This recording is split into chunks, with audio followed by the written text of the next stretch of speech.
பொதுமக்கள் எல்லாம் என்ன பண்ணனா மனு கொடுத்தோம். விஓ சார் கிட்ட மனு கொடுத்தோம், தாசில்தாருக்கு மனு கொடுத்துட்டோம், கலெக்டர் ஆஃபீஸ்க்கும் நாங்கள் மனு கொடுத்துட்டோம். நாங்கள் வந்து அமைதியான முறையில் தான் நாங்கள் போராட்டத்தை ஈடுபட்டோம். ஆனால் அந்த போலீஸ்காரங்களாம் என்ன பண்ணாங்கன்னா விஓ சார் கிட்ட போயிட்டு கேட்டுனாங்க, இந்த மாதிரி நாங்கள் குவாரி மூலிமா குவாரி மண் எடுக்கக்கூடாதுன்னு சொல்லிட்டு மக்கள் எல்லாருமே சேர்ந்து நாங்கள் மனு கொடுக்குறோன்னு சொன்னால் அவர் என்ன பண்ணார்னா எங்களுடைய மனுவெல்லாம் வாங்கிக்கினாரு. வாங்கிட்டு அதுக்கப்புறமா அவர் என்ன சொன்னார்னா எங்களுக்கு ஒரு நாள் அவகாசம் கொடுங்க அப்படின்னு கேட்டார். அந்த ஒரு நாள் அவகாசம் நாங்கள் கொடுத்துட்டு மறுநாள் வந்து நாங்கள் வந்து விஓ ஆஃபீஸ் கிட்ட நாங்கள் போய் நின்று நாங்கள் மனு பேசுகிறோம்.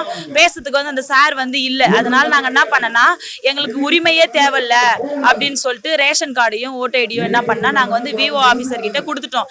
எங்களை அகதிகளாக எங்களை அறிவிச்சிருங்க அப்படின்னு சொல்லிட்டு நாங்கள் எங்களை தெரிவுபடுத்திருங்க, கரடிபுத்தூர் கிராமத்தை அகதிகளாக அறிவிச்சிருங்கன்னு சொல்லிட்டு நாங்கள் வந்து விஓ சார்கிட்ட சொல்லிட்டோம். ஆனால் நாங்கள் சொல்கிற ஒரு எதுவுமே அவருக்கு கண்டுக்காம அவர் வந்து மண் குவாரியை விடுற இடத்துக்கு வந்து அவர் போயிட்டாரு.